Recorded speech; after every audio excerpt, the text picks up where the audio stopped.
Inter-Blockchain Communication Protocol, IBC. This document serves as a guide for developers who want to write their own Inter-Blockchain Communication Protocol, IBC, applications for custom use cases. IBC applications must be written as self-contained modules. Due to the modular design of the IBC protocol, IBC application developers do not need to be concerned with the low-level details of clients, connections, and proof verification.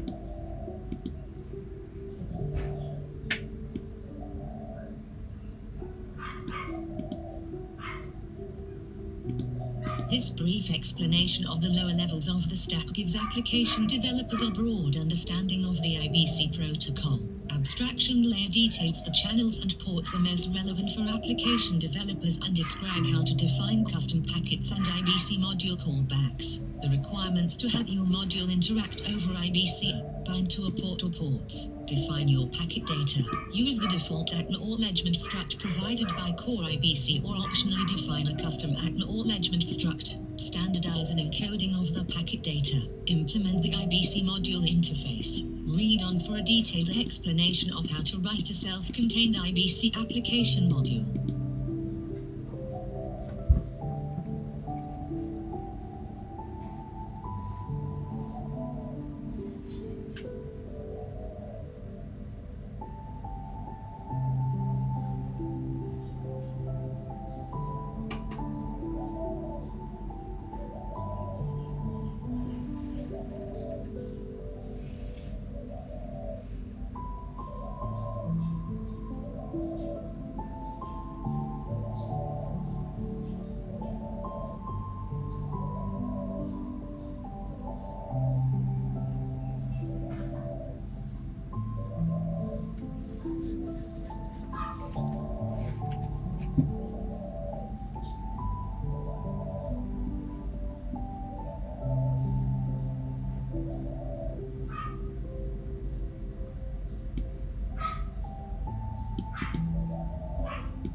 Components overview.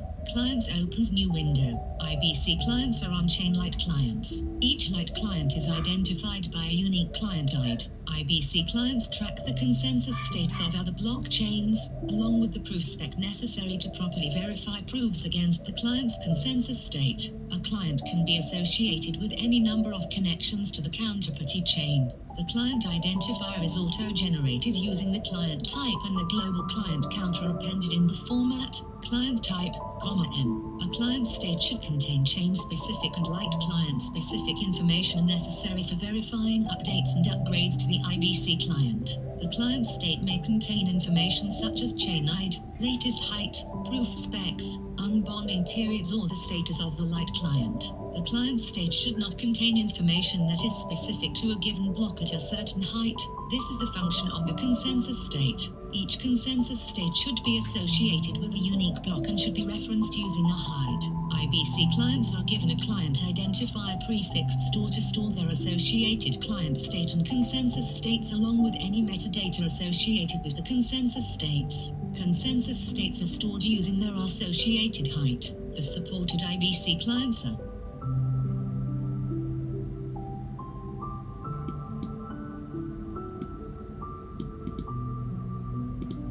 The supported IBC clients are Solo Machine Light Client opens new window, devices such as phones, browsers, or laptops. Tendermint Light Client opens new window, the default for Cosmos SDK-based chains. Lockall has Loopback Client opens new window, useful for testing, simulation, and relaying packets to modules on the same application.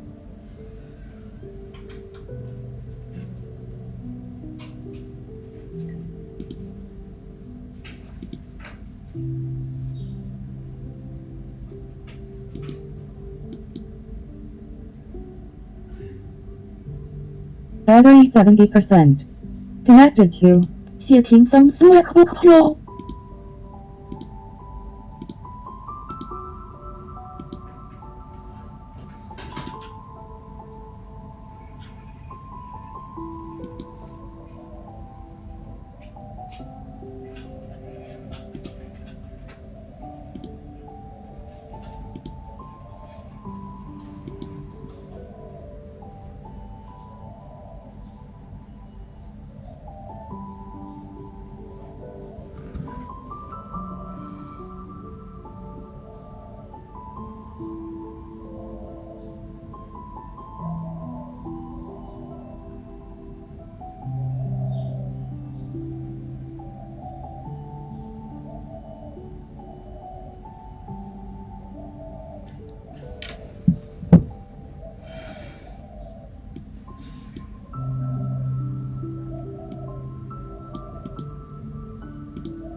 IBC client heights. IBC client heights are represented by the struct copy type height struct, revision number und 64 revision height und 64.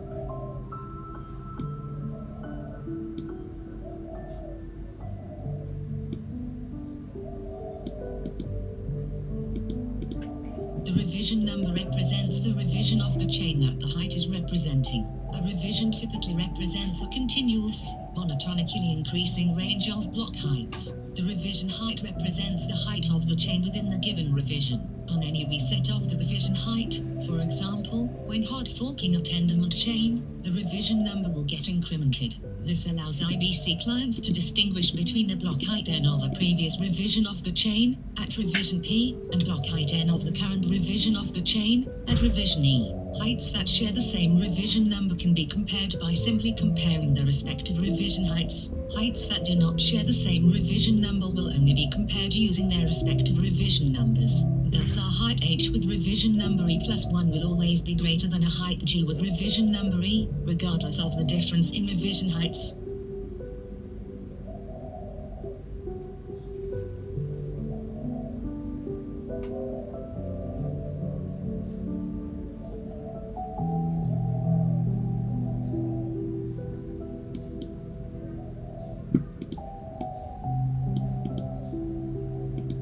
Tenement chains wishing to use revisions to maintain persistent IBC connections even across height resetting upgrades must format their chain IDs in the following manner: chain ID, revision number.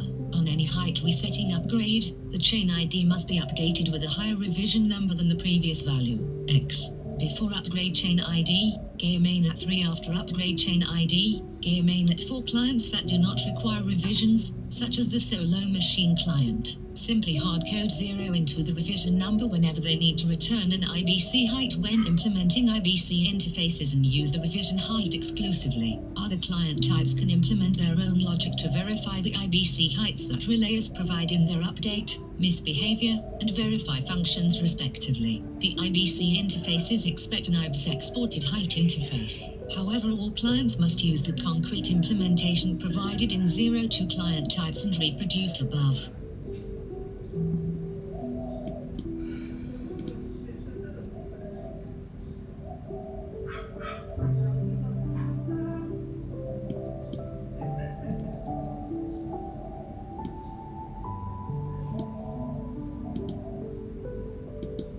Connections opens new window. Connections encapsulate two connection and objects on two separate blockchains.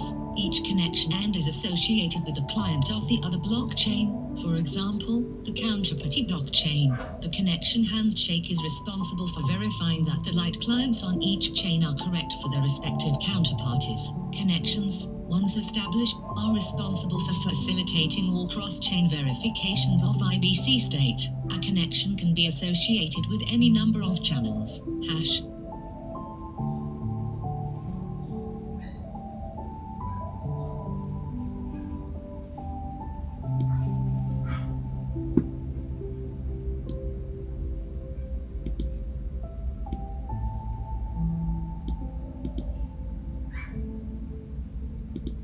In IBC, blockchains do not directly pass messages to each other over the network. Instead, to communicate, a blockchain commits some state to a specifically defined path that is reserved for a specific message type and a specific counterparty. For example, for storing a specific connection and as part of a handshake or a packet intended to be relayed to a module on the counterparty chain.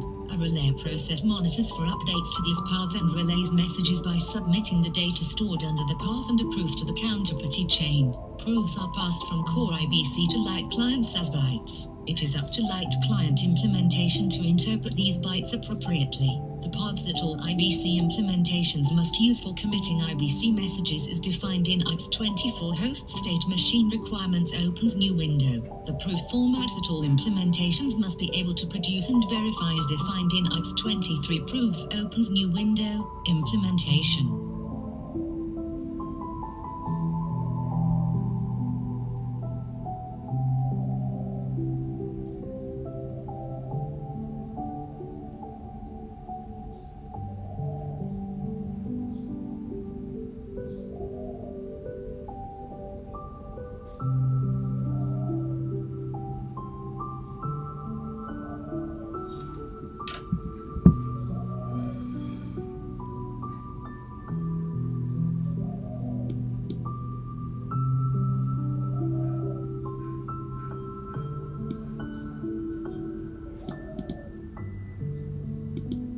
IBC is intended to work in execution environments where modules do not necessarily trust each other.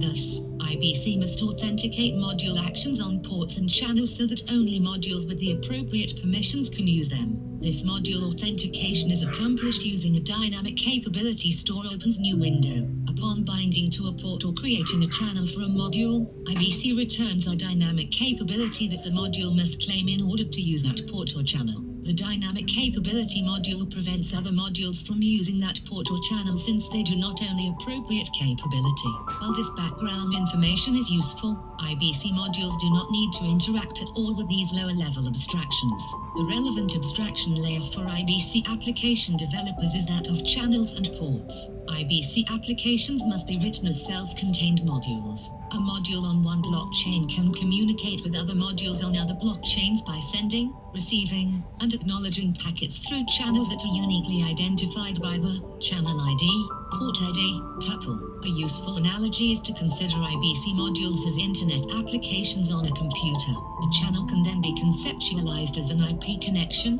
with the IBC port ID being analogous to an IP port and the IBC channel ID being analogous to an IP address. Thus, a single instance of an IBC module can communicate on the same port with any number of other modules, and IBC correctly routes all packets to the relevant module using the channel ID, port ID tuple. An IBC module can also communicate with another IBC module over multiple ports, with each port ID, port ID, packet stream being sent on a different unique channel.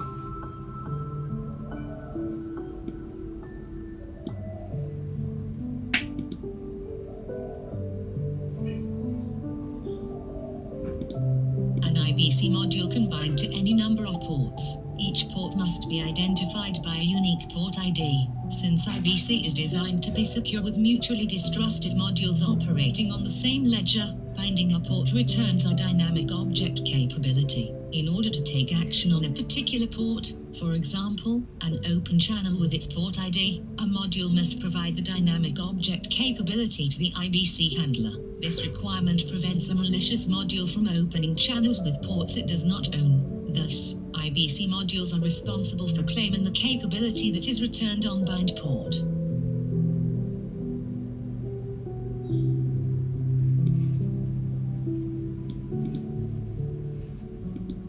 An IBC channel can be established between two IBC ports. Currently, a port is exclusively owned by a single module. IBC packets are sent over channels. Just as IP packets contain the destination IP address and IP port, and the source IP address and source IP port, IBC packets contain the destination port ID and channel ID, and the source port ID and channel ID. This packet structure enables IBC to correctly route packets to the destination module while allowing modules receiving packets to know the sender module. A channel can be ordered, where packets from a sending module must be processed by the receiving module in the order they were sent. Or a channel can be unordered, where packets from a sending module are processed in the order they arrive, might be in a different order than they were sent. Modules can choose which channel they wish to communicate over with, thus IBC expects modules to implement callbacks that are called during the channel handshake. These callbacks can do custom channel initialization logic. If any callback returns an error,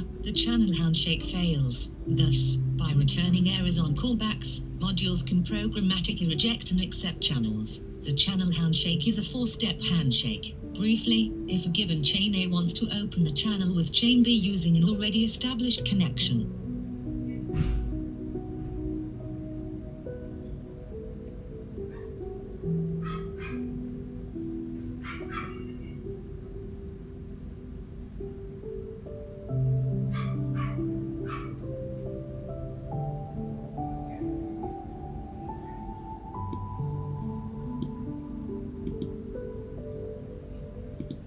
chain A sends a channel open init message to signal a channel initialization attempt with chain B. Chain B sends a channel open try message to try open in the channel on chain A. Chain A sends a channel open app message to mark its channel end status as open. Chain B sends a channel open confirm message to mark its channel end status as open.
If all handshake steps are successful, the channel is opened on both sides. At each step in the handshake, the module associated with the channel end executes its callback. So on chan open init, the module on chain A executes its callback on chan open init.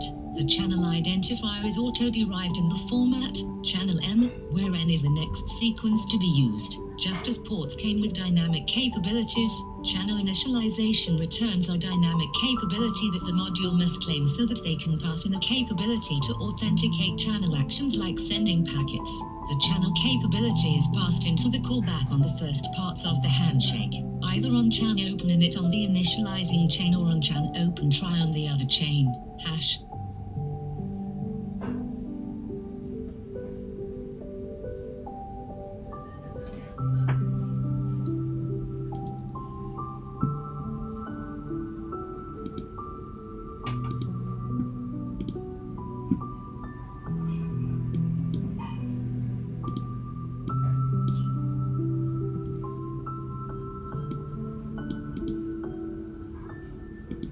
Closing channels. Closing a channel occurs in two handshake steps as defined in IBC. Opens new window. Chan close init closes a channel on the executing chain if the channel exists. It is not already closed and the connection it exists upon is open. Channels can only be closed by a calling module or in the case of a packet timeout on an ordered channel. Chan close confirm is a response to a counterparty channel executing chan close init. The channel on the executing chain closes if the channel exists. The channel is not already closed. The connection the channel exists upon is open and the executing chain successfully verifies that the counterparty channel has been closed.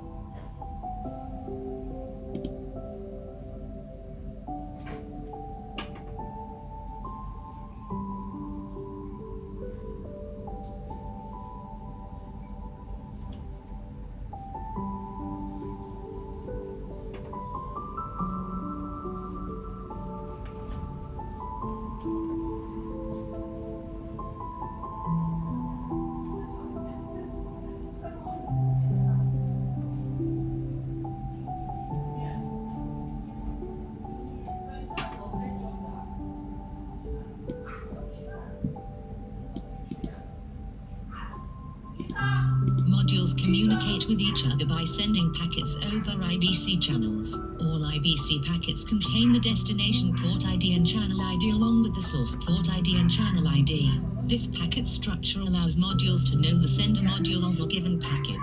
IBC packets contain a sequence to optionally enforce ordering. IBC packets also contain a timeout height and a timeout timestamp that determine the deadline before the receiving module must process a packet. Modules send custom application data to each other inside the data byte field of the IBC packet. Thus, packet data is opaque to IBC handlers. It is incumbent on a sender module to encode their application-specific packet information into the data field of packets. The receiver module must decode that data back to the original application data.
Modules communicate with each other by sending packets over IBC channels. All IBC packets contain the destination port ID and channel ID along with the source port ID and channel ID. This packet structure allows modules to know the sender module of a given packet. IBC packets contain a sequence to optionally enforce ordering. IBC packets also contain a timeout height and a timeout timestamp that determine the deadline before the receiving module must process a packet. Modules send custom application data to each other inside the data byte field of the IBC packet. Thus, packet data is opaque to IBC handlers. It is incumbent on a sender module to encode their application-specific packet information into the data field of packets. The receiver module must decode the data back to the original application data.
Since IBC works over a distributed network and relies on potentially faulty relays to relay messages between ledgers, IBC must handle the case where a packet does not get sent to its destination in a timely manner or at all. Packets must specify a non-zero value for timeout height, or timeout timestamp, after which a packet can no longer be successfully received on the destination chain. The timeout height indicates a consensus height on the destination chain after which the packet is no longer be processed, and instead counts as having timed out. The timeout timestamp indicates a timestamp on the destination chain after which the packet is no longer be processed, and instead counts as having timed out. If the timeout passes without the packet being successfully received, the packet can no longer be received on the destination chain. The sending module can time out the packet and take appropriate actions. If the timeout is reached, then a proof of packet timeout can be submitted to the original chain. The original chain can then perform application-specific logic to time out the packet, perhaps by rolling back the packet's send changes, refunding senders any locked funds, etc.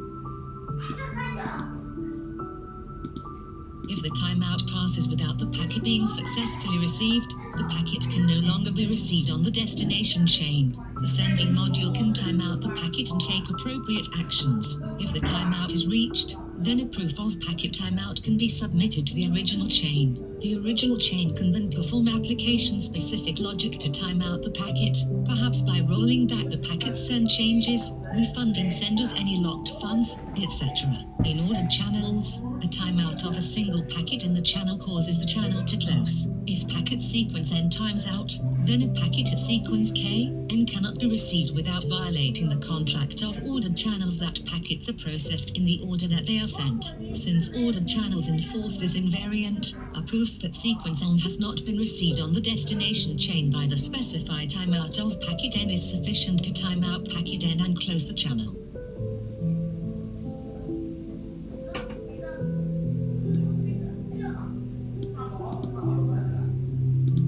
In unordered channels, the application-specific timeout logic for that packet is applied and the channel is not closed. Packets can be received in any order. IBC writes our packet receipt for each sequence receives in the unordered channel. This receipt does not contain information, it is simply a marker intended to signify that the unordered channel has received a packet at the specified sequence. To time out a packet on an unordered channel, a proof is required that a packet receipt does not exist for the packet sequence by the specified timeout. For this reason, most modules should use unordered channels as they require fewer liveness guarantees to function effectively for users of that channel.